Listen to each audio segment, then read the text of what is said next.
to Disability News and Views, a production of the City of Boston's Disabilities Commission. Thank you for watching today. It's the month of May, and that means it is Mental Health Awareness Month as well as Older Americans Awareness Month. We have a very exciting community guest for you on today's show named Bill Taube, who's going to talk more with you about what the city is doing to ensure that older Americans in the city have opportunities to practice positive mental health. So I'm going to kick it over to our co-host, Ken Meyer, to have a conversation with Bill Taube. Ken, kicking it to you. Okay. Thank you, Colleen. Bill, nice to see you. Nice to see you, Ken. Talk a little bit about your background and how you wound up in the particular neighborhood that you're in. I'm an older American myself, unfortunately, but so I'm definitely interested in what you're doing. I live in West Roxbury, and I decided to move to West Roxbury because my eyesight was diminishing. The world looks very fuzzy to me, and the neighborhood is great because I can walk up and down Center Street. Commuter rail and bus routes are very accessible, so I feel very safe living in West Roxbury, and I just walk everywhere. Yeah, it's a great neighborhood. I lived there for a long time, so and I miss it, but it's a great area to be in. How did you handle? What did you do when you knew you started losing your eyesight? How difficult was that for you? Let's put it this way, Ken.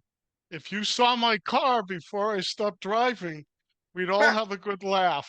I put yellow stripes down either side of the car, and it was time to stop driving. So I and everybody that's on the road would feel a lot safer. And it was difficult, but I made the transition over time. Yeah. I still have vision, but everything is very fuzzy to me, including you, Ken. All right. Describe, if you can, what you do for the AIDS Strong Commission. Tell us what that is and what you do with it. The H Strong Commission offers services, it has events for seniors. And so I was introduced to the H Strong Commission, and then I was invited, and I am now a member of the H Strong Commission's month advisory council. And we meet every month, the first Friday of each month. This Friday will be our last meeting for the spring and summer till September. I am also an ambassador for the Age Friendly program. The Age Friendly program offers the opportunity for businesses to go through free customer service training so they can improve their customer service for seniors and people with disabilities. It's a great program, and as I said, it's free. So all you have to do is reach out to the Age Strong Commission and ask for Andrea Burns. Oh, I know that name. Do you work with is it Beverly Shea with the Elderly Commission as well? No, no. I So don't even know that name, Ken. So you're completely separate from them. Could you repeat that, Ken? Yeah, you're completely separate from them. I focus on the Age Strong Commission, and I am also an ambassador for the Massachusetts Association for the Blind and Visually Impaired Assistive Technology Training Program, which is also free. Mm-hmm. And folks can find out more about that. They're located in Brookline. And if you contact them, they will be able to tell you more about it. Now, tell me yourself. Do you have assistive technology software? Do you have JAWS? No, I don't use JAWS, but that is something that will be actually coming up on Monday because I receive services in partnership with the Mass Rehabilitation Commission and their partner, Easter Seals. So I actually have an appointment with someone from Easter Seals on Monday, Ah, which is a wonderful, wonderful service as well. yep, I've done some work for SEALs. Tell me a little more about your commission. Tell me about their membership, how many people there are, do they all have disabilities, et cetera, et cetera? No, the advisory council is senior citizens from across the city. I happen to be a minority because I'm one of the few men on the council. So the council is always looking for more members. And it's very easy to find out more about it because all you got to do is call 311. They'll connect you to the Age Strong Commission and then connect you with the appropriate staff members. And Age Strong is wonderful, wonderful. Tell me about how many people are on the commission with you? On the council, I don't even know because most of the people are on Zoom these days, but I prefer to go in person. So I'm also one of the few members that will be in the meeting on Friday in person. Tell me about disability. Why is disability inclusion important for seniors?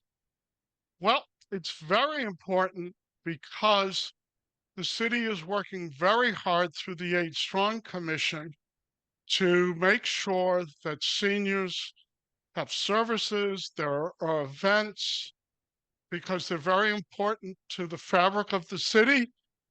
Plus, thousands of seniors come to visit Boston every year, and the city is working hard to make sure they are included because research shows that as we get older, one of the biggest problems is isolation. And so me volunteering has really helped me not be isolated. It's been great. It's been a lot of fun, actually. All right. Tell me, what age does one have to be to become a member of this outfit? I don't even know. I never asked. I just know there are many people from the neighborhoods who've been on the advisory council for years. They're volunteers. They help with events. And what I do is because each meeting, people from different city departments come to speak, as well as people from nonprofits. And then I just spread the word in West Roxbury and other neighborhoods. May I ask how old you are? Sure. I will be 72 in July. I got you beat by about 5 years. We'll have a conversation what I can look forward to when I'm 77. All right. To wrap it up, how can people contact you and other organizations to get involved in this? Well, there are many volunteer opportunities at Age Strong, and all you have to do is dial 311 if you're a resident of Boston. That's the city's 24-hour call center. They will connect you with Age Strong. The second thing is because I receive wonderful services from the Massachusetts Association for the Blind and Visually Impaired, they're in Brookline, and they are also always looking for volunteers. And folks who are like me with low vision can find out more about the free assistive technology training that they offer. And All right. I just wish everybody a wonderful, fuzzy day. Thank you, Ken. And the same to you. I wish you good luck and whatever else you're trying to accomplish, and enjoy your life. Thank you, Ken. Same to you. And Same to good you. luck. Thank And you, Ken. that will do it for my part of the program. Now we'll turn things over to the Commissioner of the Disability Commission, Kristen McCosh, and she has another exciting guest. Everybody, I would like to introduce you to our guest this month. Our guest is Chief José Massó, who is the Cabinet Chief of the City of Boston Human Services Cabinet. Welcome, Chief, to our recording today. Thank you so much, Commissioner McCarthy. It's a pleasure to be here. Great. Can you start off by telling us a little bit about yourself and your role in the Human Services Cabinet? Sure. So as being Chief of Human Services, I have the pleasure of overseeing cabinet, which comprises of 6 departments. Our departments in our cabinet focuses on meeting residents where they are in their homes, neighborhoods, and communities, with the focus on breaking down barriers to critical resources and also to advocate for policies and systems change. Um, Overall, we envision Boston as a city where all residents have easy access to services, resources, and opportunities they need to truly thrive. Now, in this future state, in this vision, residents are able to meet their basic needs while also having the opportunity to access better jobs, high quality programming, and safe places to come together with others. And the core mission of Human Services Cabinet is to provide equitable access to high quality services, resources, and opportunities so that every Boston resident, especially those with the greatest needs, has what they need to thrive. Okay, great. And I know your cabinet is made up of a number of city departments. Could you just tell us which departments you oversee? Absolutely. So we have the Age Strong Commission. We have Boston Centers for Youth and Families. We have Boston Public Library. We have the Office of Returning Citizens, Veteran Services, and the Office of Youth Engagement and Advancement. And what I like to tell folks is we have from youngest to oldest and everybody else in between. And so it's a great cabinet to oversee. Yeah, so your cabinet really supports the residents and families in the city to help them thrive and be, happy people living in Boston. So we love that. Thank you so Absolutely. That is much. the goal. No, thank you. All right. So speaking of elevating families and individuals, May is recognized as Mental Health Awareness Month. So we know that mental health is a big issue in society today, especially post-pandemic. People had suffered from isolation and economic stress. We have people, who have lost jobs, trying to find jobs. We have students who are out of school for a long time and lost valuable connections. So one important aspect of your work is really connecting people, getting them to resources, but also to each other. So your work is distributed through the different cabinets that focus on different age groups and different populations. So I wanted to kind of go department by department, just see how you can talk to us about how each department does this work of connecting people to resources and each other. So first of all, I'd like to talk about BCYF, the Boston Centers for Youth and Families. This is a big cabinet. We know they have a lot of staff, they have a lot of buildings and a lot of programs. Could you talk us through a little bit about how they help increase families and individuals' mental, physical, and overall well-being? Sure, Commissioner. And if it's okay, before I dive into BCYF specifically, I think just the overall approach that we take for the cabinet, it's a really great question. And I'm so glad that you are addressing this. I'm so thankful to be on this platform because we know so many of our residents are either experiencing new mental health challenges or have had their existing mental health issues made worse by the pandemic. A couple of data points that we use as reference for us. We know that 1 in 5 U.S. adults live with mental illness of some kind, and that mental health challenges are a growing issue among youth as well. And I believe it was in 2021 where more than 40% of BPS students reported feeling either persistent sadness and hopelessness, which was up from 27% in 2015. So that's just a data point that we always keep front of mind as we are approaching this work, and especially the work that OEA does and BCYF does as well. The second thing that we really focus on is around social isolation, which compounds existing mental health issues and itself creates mental health challenges for many. Isolation, of course, carries an equivalent health risk of smoking 15 cigarettes a day or having alcohol use disorder. It is twice as harmful to physical and mental health as obesity and is linked to increased death from all causes. While social isolation is affecting all of the populations we serve, we see its effect most acutely among older adults, LGBTQ individuals, and people with disabilities. So our cabinet's approach to supporting residents' mental health is twofold.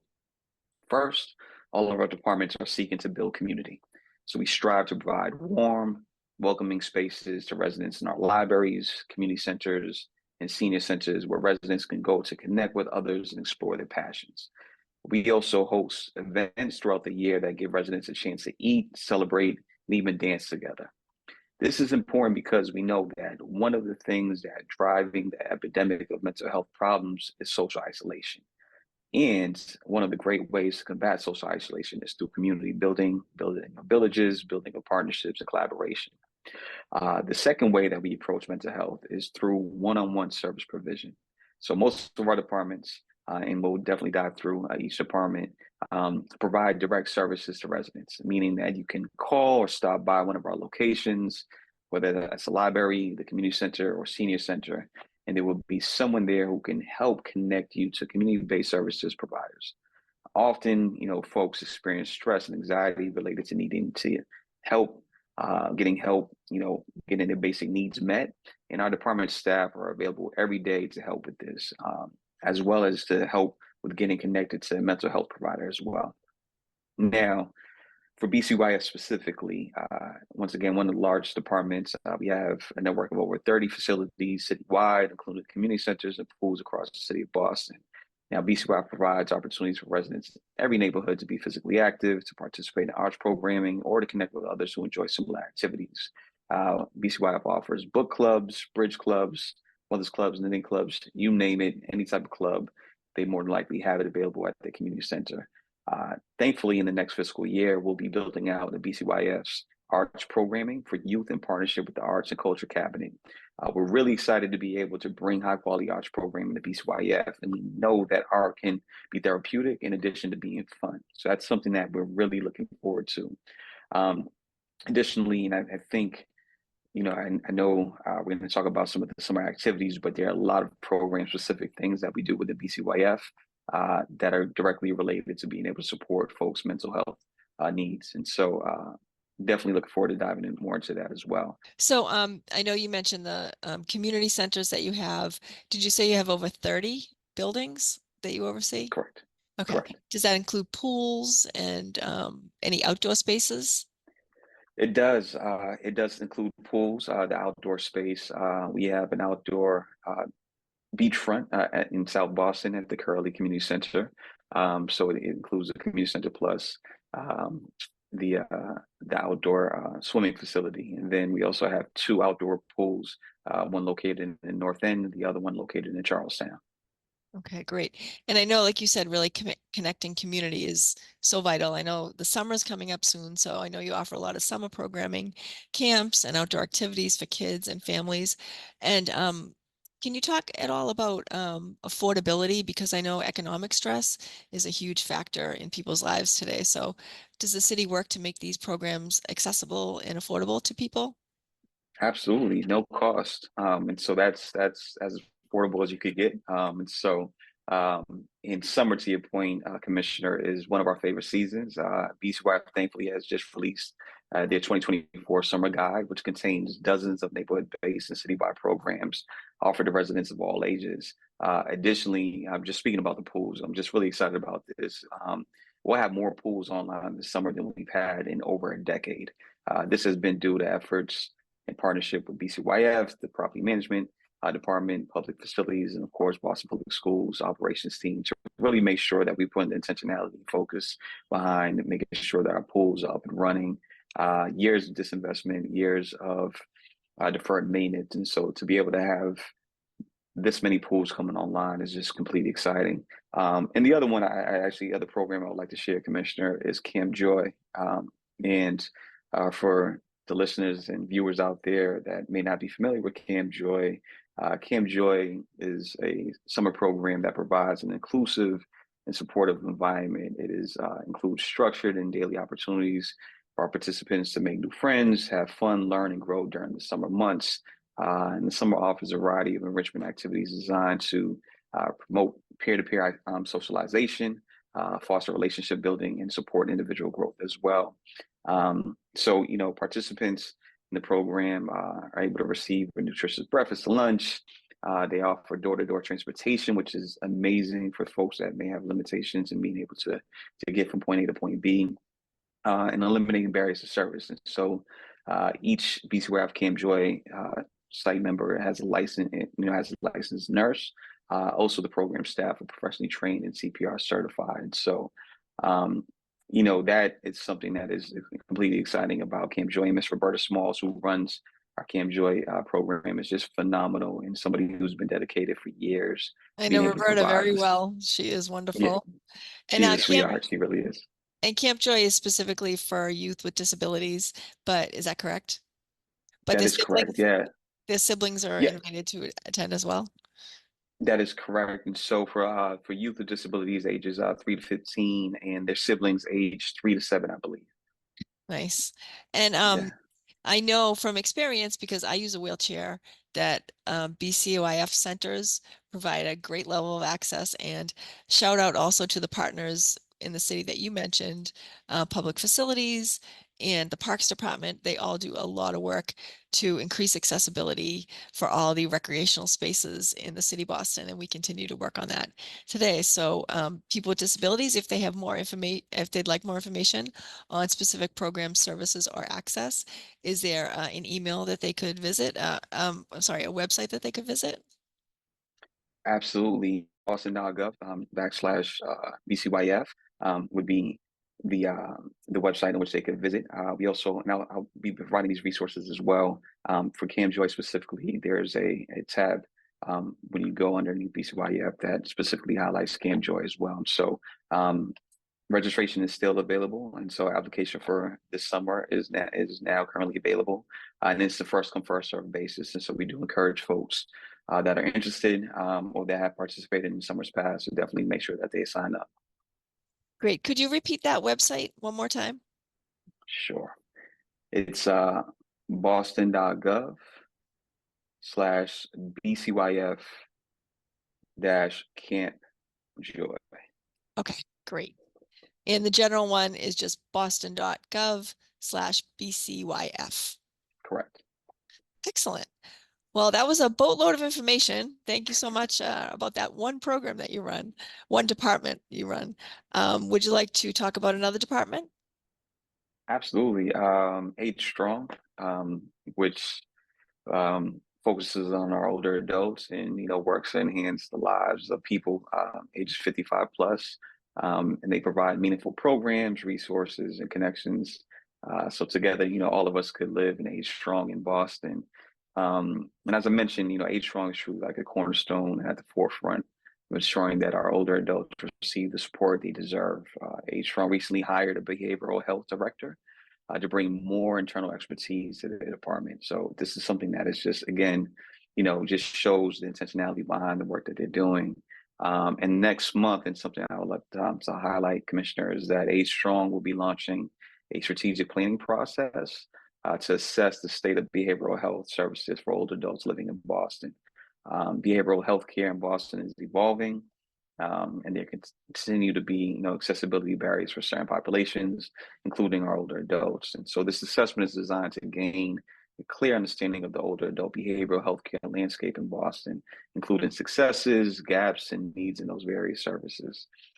Building on those findings, the Commission, in collaboration with our partners, will develop a strategic path forward to address the gaps and needs, enhance successes in behavioral health care for older adults in Boston.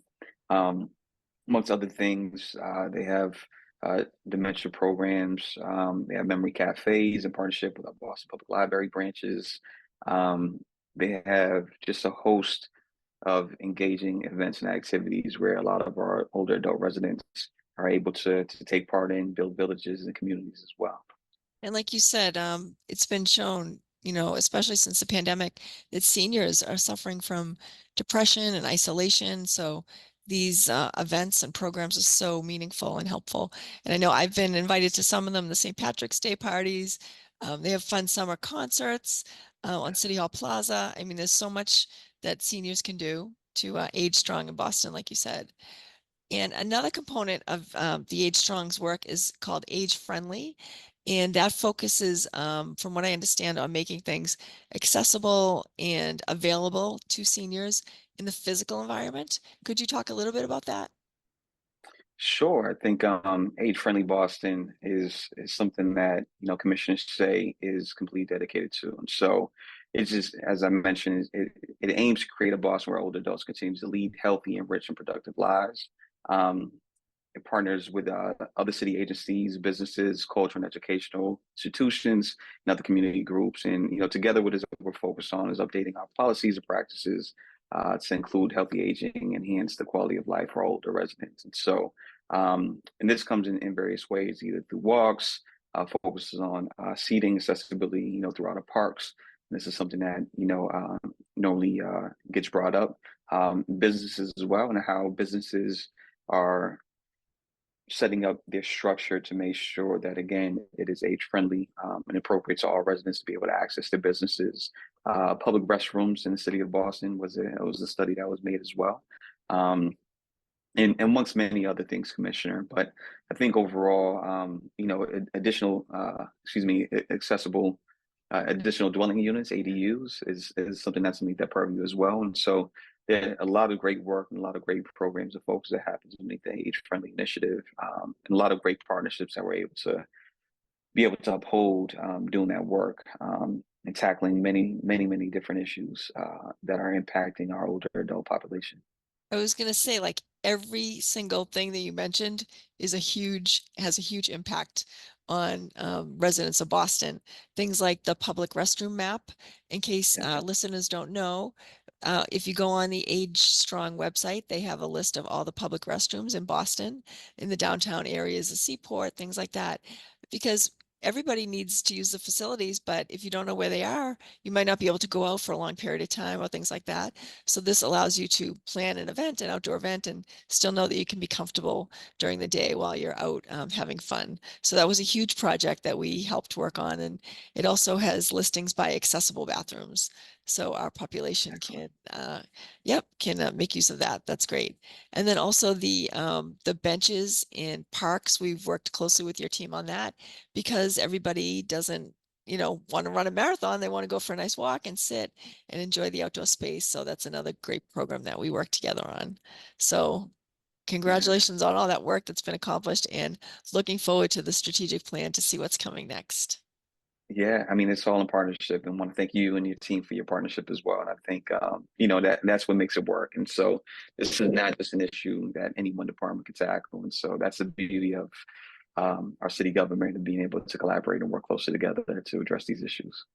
Great. All right, Chief. So we've talked a little bit about programs for individuals and families, programs for seniors. Can we talk about resources that you have for people of any age? One of my favorite places in the city is Boston Public Libraries. Absolutely, Commissioner. It'd be my pleasure. Boston Public Libraries is also one of my favorite areas as well. So in addition to the central branch, we have 25 other branches located citywide, basically in every single neighborhood throughout the city. And what a lot of folks really don't know, in addition to just the amount of resources and books made available at all of our branch locations, is the amount of services that we also provide as well. And so,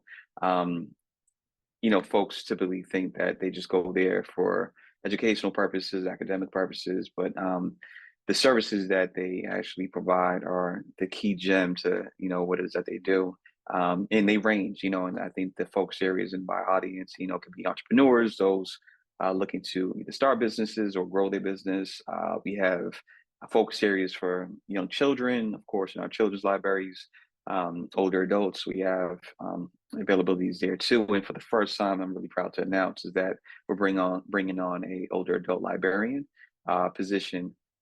And so this is going to be the first time that we'll actually have one of those positions made available. And so similar to how we have teen librarians and children's librarians, we're going to have a librarian specifically focused on supporting our older adult population. So again, this is the intentionality that our libraries have, and really making sure that we're providing a robust amount of resources and opportunities for all of our city residents. Additionally, I think just in terms of the actual programs and resources, and so we have English for speakers of other languages. We have classes made available there. We have computer classes, financial empowerment and literacy. We have health and wellness resources, homework help, job and career resources made available as well. And so these are, again, just the the holistic approach that libraries actually have, that a lot of folks have not been able to tap into. And if you go to Central Branch and located in Copley, you're able to have access to photography, videography. They have a room with a green screen in the back as well. And so, again, for those upcoming directors out there who are looking to provide some content, that is part of it. And all you need is required is a library card. And so that is the beauty of it, and a lot of things that the libraries are able to offer. So, and I'm so grateful to have libraries underneath the Human Services Cabinet, just because it's a natural fit. And I tell people all the time, a building with books in it is just that. You know, it is truly the people that make it exactly what it is, and then truly the services that the libraries provide. And they are all human services, right? And so that's a key component to it. And so it is such a joy to have the connectivity and the theme across every single one of our departments, really working well together, really able to support. We have the Office of Youth Engagement and Advancements that works closely with the libraries, BCYF that works closely with the libraries. A lot of them are in close proximity. So like the overlap and the intersection of the work just exists there. And so it's just a wonderful thing. Yeah, and again, every program that you mentioned just includes so much, like people looking for a job search. I've seen those programs happening. And then if you speak a language other than English, you get support there. And for people with disabilities, I know we've worked closely with your library staff to talk about reasonable accommodations and modifications of programs and policies. So any of our viewers today, if you're interested in any of the programs at the library, just remember that you can always ask for an accommodation if it's something that would be a better fit for your disability needs. You can do that. The library staff is trained and, excited to welcome all people. They're very inclusive and they welcome everybody into their programming. So keep that in mind. And I also want to give another shout out to Public Facilities, because my architectural access team works closely with them to improve accessibility, not only at the Copley branch, but also in the neighborhood branches. I know they're doing a lot of work to make the old building in Copley accessible. The Copley Library has two buildings that connect. One is the old one built in the early 1800s, and one is the newer one built in like the 1960s or 70s. So the old building is really beautiful, like marble and granite, but it didn't have an accessible entrance. It just had steps. So we've worked very closely with property management to get a new design for a permanent ramp at the front entrance. And that's something we're really looking forward to. And then a lot of the branch libraries, a lot of them had some level of access, but as the city builds new libraries and rebuilds libraries, access is a key component. And I know Chief is very invested in that, as well as other departments like the Property Management Department and Public Facilities. So thank you for all your work on making libraries accessible and inclusive. Again, thank you just for your partnership and ability just to work closely with public facilities and property management. A lot of our renovated libraries, as you mentioned, just did not have the accessibility that is required and that's needed, right? And now so many of them just do, and just you can see the vibrancy, you can see just the utility rates just go up, just folks are just there. And that's the joy of what a lot of our libraries are able to provide. And also, one thing that I just found out a few years ago, the libraries will also give out, you can take out a book, borrow a book, you can also borrow a Wi-Fi hotspot. That is correct. So if you Yep. have, if you live in an area where the internet isn't super helpful or super like connected, you can take home a hotspot and enjoy internet access that way. Absolutely, Commissioner. All right, so we just have a few minutes left. I just want to touch briefly on a couple of other departments that we've worked with. One is Veteran Services. We know that veterans certainly have disabilities oftentimes coming out of service, and mental health challenges in trying to reacclimate to the community. And we know that the Office of Veteran Services really supports our veterans. Can you talk just briefly about what they do? Sure. I mean, Veteran Services, as you mentioned, work closely with veterans and their families, connected them, with the services and resources they've earned, quite frankly, includes access to behavioral health care, which is an ongoing need for many of our current and former service members. And similar to Veteran Services, another of our department I want to make sure I discuss as well is our Office of Returning Citizens. And so there's a lot of overlapping need in terms of being able to support the population and our residents of coming back home from being formerly incarcerated. So it's, similar is working closely to ensure that people returning to Boston have the resources they need. The office itself can answer some of the questions to provide referrals to important resources such as food pantries, clothing, and how to get a mass state ID. And recently, we awarded, I think about $205,000 was awarded to community-based partners who were able to provide a variety of health and wellness services for Boston's returning citizens. And this is again, really, focused on mental health services for our community partnerships. And so, data shows again that over half of those returning from prison or jail struggle with mental health or substance use disorder. And so, access to culturally competent, community mental health services is routinely one of the top needs requested by returning citizens. And so, we really wanted to make sure that we were providing this well-needed resource to our community members to make sure that we were able to get these dollars out there in the hands of providers that are able to fully support our returning citizens in this way. So I just wanted to mention that in correlation to veterans, because I think a lot of the needs go hand in hand, and I'm glad those two offices work closely together in terms of how does that they approaching the work and how does that they meet the needs of the constituents. Yeah, that is so true. And we know that mental health issues can contribute to homelessness. If people are coming out of the service or coming out of incarceration and they can't get jobs or they can't find stable housing, then they can really be vulnerable. And the city really wants to support its vulnerable residents by helping them find housing, find jobs, get connected to the community that they've been away from for so long. So I know that's vital work. And I know you also work closely with the Boston Public Health Commission on making sure that our veterans and formerly incarcerated residents get the support they need so they can obtain stable housing and mental health connections with medical providers. So, that's really important work that you're doing. And like we said, homelessness is a big issue. The majority of people who are homeless do show mental health issues as being a real challenge. So thank you for your work on that as well. No, thank you. And thank you for providing additional data points. Greatly appreciate it, Commissioner. Okay, so that about wraps up our interview with Chief Massó today. I'd like to thank him very much for spending time with us and giving us all this great information on his programs and services. And like the chief said, not only do they provide large programming, but they provide individual one-on-one services if needed. You can find a list of all the departments on boston.gov. If you click on the Human Services cabinet, you can find out more about what the work they do and the departments involved, especially if you need any individual services. And before we leave, I want to make one plug for a big event that my office does, which will be coming up in the summer. That will be ADA Day. It's a celebration of the Americans with Disabilities Act. It will be held this year in July. It is always a great time. It's on City Hall Plaza. So stay tuned for more information about ADA Day. And we welcome all families, all seniors, all individuals, and certainly people with disabilities to come out and celebrate that day. So thank you so much, Chief, and I look forward to continue working with you and all your staff. Thank you again for having me today, Commissioner.